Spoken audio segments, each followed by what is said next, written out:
আর এবার একটা অন্যরকম খবর আপনাদের জানাবো। রাষ্ট্রায়ত্ত ব্যাংকের এটিএম বুথে জন্মদিন পালন। সোদপুরে এটিএম বুথে জন্মদিন পালন। এটিএম বুথে কেক কেটে নিরাপত্তা রক্ষীর জন্মদিন।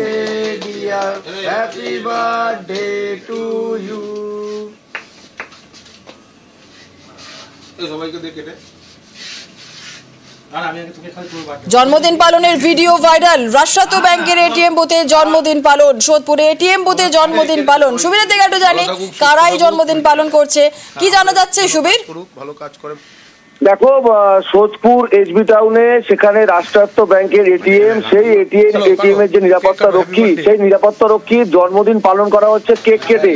এবং একদম খড়দহ পাতুলিয়া পঞ্চায়েতের যিনি তৃণমূলের পঞ্চায়েত সদস্য রয়েছেন আশিস চক্রবর্তী, তিনি তার দলীয় কর্মীদের নিয়ে সেখানে যান এবং গিয়ে সেই এটিএম এর ভেতরে ঢোকেন এবং সেই ভেতরে ঢুকে কেক কেটে নিরাপত্তা রক্ষীর জন্মদিন পালন করেন। একটা রাষ্ট্রায়ত্ত ব্যাংকের এটিএম এর ভেতরে কিভাবে একটা সুরক্ষিত জায়গা, সেই জায়গাতে কিভাবে এত লোক নিয়ে গিয়ে সেখানে ঢুকে এইভাবে কেক কাটা হলো, এই নিয়ে কিন্তু যখন আমরা তাকে প্রশ্ন করি, সে কিন্তু পরিষ্কার বলে যে এটা আমরা কোনো অন্যায় করিনি। পরবর্তী সময় কিন্তু সে আমাদের কাছে ক্ষমা চেয়ে নিয়ে যে এটা আমাদের ভুল হয়েছে।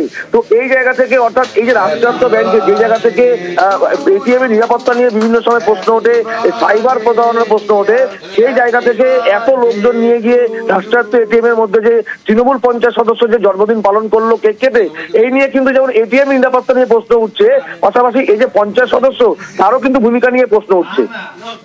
বেশ, ধন্যবাদ। দাঁড়িয়ে আছি এই সোদপুর, এটা কি পানিয়াটি রোড, এইখানে এসবিআইতে আমার এক দাদা কাজ করে, ওর আজকে জন্মদিন। আমাদের সব কাজে ওকে পাওয়া যায়, ওই জন্য আমরা এসছি আজকে ওকে সারপ্রাইজ দিতে। ওর জন্মদিন আমরা একটা আবেগপ্রণত ভাবে চলে গেছি, যে আমাদের সাথে সবসময় থাকে, সব রকম কাজ বাজ করে, ঠিক আছে। ও বেচারা ডিউটিতে আটকে পড়েছে, আসতে পারিনি, ওর আজকে বার্থডে, একটু কেক কাটিয়েছি, আর তো কিছু করিনি। সেরকম তো আমরা তো কোনো খারাপ কাজ করিনি, কোনোরকম কোনো মেশিনেও হাত দেয়নি, কোনো দেওয়ালেও হাত দেয়নি। দরকার দূষণ ঠেকাতে তারাপীঠে তৈরি হচ্ছে গার্বেজ ট্যাঙ্ক। রাজ্য সরকারের এই প্রকল্পে আপত্তি বিজেপির। তাদের অভিযোগ, বৈষ্ণোদেবের সমাধিস্থল দখল করে গার্বেজ ট্যাঙ্ক তৈরি হচ্ছে। মানতে নারাজ তারাপীঠ রামপুরহাট উন্নয়ন পর্ষদ।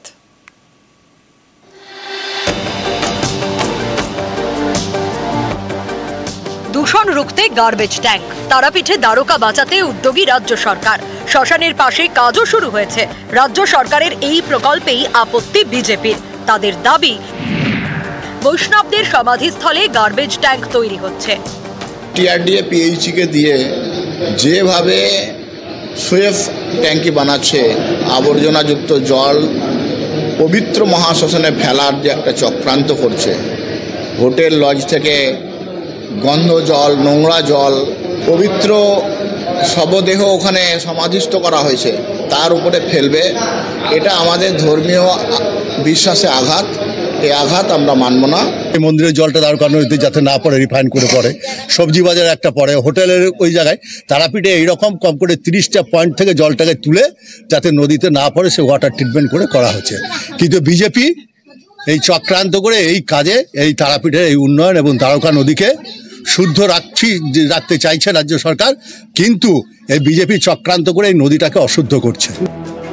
তারাপীঠ মন্দিরের পাশ দিয়ে বয়ে গিয়েছে দ্বারকা। তারাপীঠের নিকাশির বড় ভরসা। মন্দির সংলগ্ন এলাকার নোংরা জল পড়ে দ্বারকায়। এর ফলে দ্বারকায় দূষণ বাড়ে। এই সমস্যা মেটাতে উদ্যোগ নেয় রাজ্য সরকার।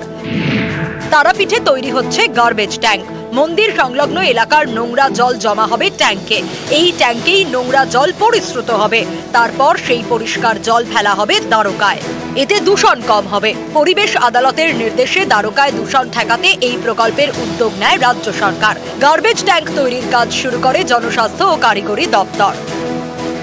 আমাদের হচ্ছে দূষণ মুক্ত হতে চায়, যেটা বেঙ্গল সরকার করছে সেটা একদম খাঁটি জিনিস করছে। আমরা শ্মশান পরিষ্কার চাই, নদী পরিষ্কার চাই, আমাদের জল পরিষ্কার হয়ে শ্মশান পরিষ্কার হয়ে চলুক, তার জন্য দূষণমুক্ত কাজ আমাদের চাই। একটা সাধু সমাধি ছিল, আমরা সেই সমাধির জায়গায় কাজ করতে দেওয়া হয়নি, তার পাশ দিয়ে কাজ হচ্ছে, দেখে নিন। বুধবার তারাপীঠ গার্বেজ ট্যাঙ্কের কাজ খতিয়ে দেখেন পরিবেশবিদ সুভাষ দত্ত। এখানে মাটি খুঁড়ে একটা স্টেবিলাইজেশন পয়েন্ট, মানে নর্দমার পাশে এই জলের এই কালেকশনটার জায়গা হিসেবে একদম সঠিক, যে এই মাটিতে কোনো মানুষের শরীরে কোনো অংশ আছে কি না এটা একটুখানি আমি ডিস্ট্রিক্ট ম্যাজিস্ট্রেটকে বলবো যে এটা আপনারা একটুখানি টেস্ট করে দেখে নিন। তারপরে যদি না হয় তাহলে পরে এই ব্যাপার এই জায়গা সম্পর্কে কোনো পরিবেশগত দিক থেকে বা সংবিধান বা ভারতবর্ষের আইনের দিক থেকে কোনোভাবেই কোনো অসুবিধা নেই। বীরভূম থেকে অক্ষয় ধীবর, নিউজ 18 বাংলা।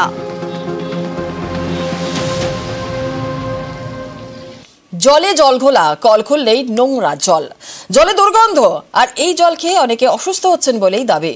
হাওড়া পুরসভার 27 নম্বর ওয়ার্ডে চরম দুর্ভোগ, খবরের জেরে পদক্ষেপ পুর কর্তৃপক্ষের।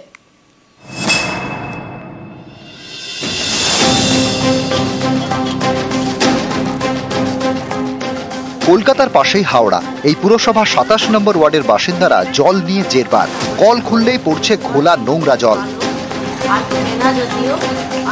হাওড়া পুরসভা 27 নম্বর ওয়ার্ড, এর মধ্যে রাধা মাধব ঘোষ লেন, দুর্গাদাস কুঠি লেন, নেতাজি সুভাষ রোডের বেশ কিছু অংশে জলের সমস্যা দীর্ঘদিনের। অভিযোগ সেই সমস্যায় গত 15 দিনে চরমে উঠেছে। কল খুললেই ঘোলা জল পড়ছে, জলে দুর্গন্ধ, পোকাও মিলছে বলে দাবি। স্থানীয়দের আশঙ্কা পুরসভার জল সরবরাহের পাইপের লিকেজের জেরেই এই সমস্যা। এও অভিযোগ এই জল ব্যবহারের ফলে অনেকেই অসুস্থ হচ্ছেন, কিন্তু পুরসভাকে জানিয়েও লাভ হচ্ছে না। গন্ধ এত, না হাত ধোয়া যাচ্ছে, না খাওয়া যাচ্ছে, না কিছু করা যাচ্ছে। বাইরে থেকে জল কিনে এনে চান করতে গেলে বাইরে থেকে জল কিনে আনতে হচ্ছে, এরকম অবস্থা পরিস্থিতি দাঁড়িয়েছে। আর জলের মধ্যে পোকা বেরোচ্ছে। কাউন্সিলর তাকে জানিয়েছি, তারপর মিউনিসিপ্যালিটিতে চিঠি দিয়েছি, কোনো উত্তর আসেনি, কোনো কিছু না, বলছে হবে কাজ। গন্ধ বলে গন্ধ, পচা গন্ধ একদম। শরীর খারাপ তো হয়েছে, কি করা যায় বলো? ওরা তো সব কিনে কিনে জল খায়, আমরা তো চাপা কলে, এটা তো বাইরে, এখানে চাপা কলে ভালো নেই, চাপা কলে তো পোকা উঠছে, কি করবে? আবার জলের খুব সমস্যা। স্থানীয়ভাবে আমরা কমপ্লেন পেয়েছি সেখান থেকে যে জলের কোয়ালিটি নিয়ে। এখানে আমাদের অনেক সময় বিভিন্ন জায়গাতে জলের লাইনের খুব প্যারালাল ড্রেন পাইপস বা এটসেট্রা যায়। আমাদের জলের যারা আধিকারিক, যারা ইঞ্জিনিয়ার আছেন, তারা যাবেন এবং সেখানে যদি কোনো কন্টামিনেশনের জায়গা থাকে সেটা তারা অবশ্যই চেক করবেন। এমার্জেন্সি ব্যবস্থা নেওয়ার তারা সে ব্যবস্থা নেবে। এদিন সকালে খবর দেখানো হয় নিউজ 18 বাংলায়। তারপরেই পদক্ষেপ হাওড়া পুরসভার, শুরু হয় পাইপলাইন মেরামতির কাজ। দীর্ঘদিন ধরে এখানে পানীয় জল আসছে নোংরা ও পোকা, হুঁশ নেই পুরসভার। বারবার অভিযোগ জানিয়েও কাজ হয়নি বলে দাবি করেছিলেন এখানকার মানুষই। আর সেই নিউজ 18 বাংলা সেই খবর তুলে ধরার পর অবশেষে সেই এলাকাতেই শুরু হলো পাইপলাইনের কাজ। দেবাশিস চক্রবর্তী, নিউজ 18 বাংলা, হাওড়া। মুর্শিদাবাদে মাটি মাফিয়ার দৌরাত্ম্য অভিযানে গিয়ে আক্রান্ত হলো পুলিশ, আহত 2 পুলিশ এবং 2 সিভিক ভলেন্টিয়ার। আরো একবার আপনাদের জানাই, মুর্শিদাবাদে মাটি মাফিয়াদের দৌরাত্ম্য অভিযানে গিয়ে আক্রান্ত হলো পুলিশ, আহত 2 পুলিশ এবং 2 সিভিক ভলেন্টিয়ার। মুর্শিদাবাদে মাটি মাফিয়ার দৌরাত্ম্য অভিযানে গিয়ে আক্রান্ত পুলিশ, আহত 2 পুলিশ ও 2 সিভিক ভলেন্টিয়ার। রানীতলায় এই ঘটনা, মুর্শিদাবাদের রানীতলায় মাটি মাফিয়াদের দৌরাত্ম্য অভিযানে গিয়ে আক্রান্ত হলো পুলিশ, আহত 2 পুলিশ ও 2 সিভিক ভলেন্টিয়ার। অভিযানে পুলিশের ওপর হামলার অভিযোগ, ঘটনাস্থল থেকে বাজেয়াপ্ত একটি আর্থ মুভার। মুর্শিদাবাদে মাটি মাফিয়াদের দৌরাত্ম্য অভিযানে গিয়ে আক্রান্ত হলো পুলিশ, আহত 2 পুলিশ ও 2 সিভিক ভলেন্টিয়ার।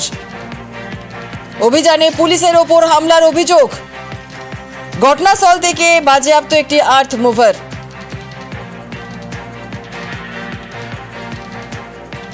অভিযানে গিয়ে আক্রান্ত হলো পুলিশ, আহত 2 পুলিশ এবং 2 সিভিক ভলেন্টিয়ার।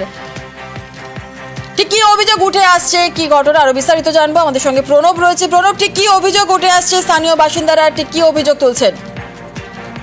দেখো, ভৈরব নদীতে মাটি মাফিয়ারা মাটি কাটছিল প্রায় দিনই। এই নদীতে থেকে মাটি মাফিয়াদের দৌড়াতে তারা মাটি কাটে, সেই খবর পেয়ে পুলিশ যায়। তখন পুলিশের ওপর আক্রমণ করে এবং 2 পুলিশ কর্মী এবং 2 শ্রমিককে তারা তাদের ওপর হামলা চালায় এবং 4 জনেই কিন্তু আহত হয়। তারপর পুলিশ ঘটনাস্থলে যায়, বেশ কয়েকজনকে আটক করে এবং একটি জেসিপি এবং একটি ট্রাক্টরকেও আটক করেছে। এবং এই ঘটনায় এলাকায় যথেষ্টভাবে কিন্তু গতকাল রাতে উত্তেজনা ছড়ায় এলাকাতে। বেশ, ধন্যবাদ।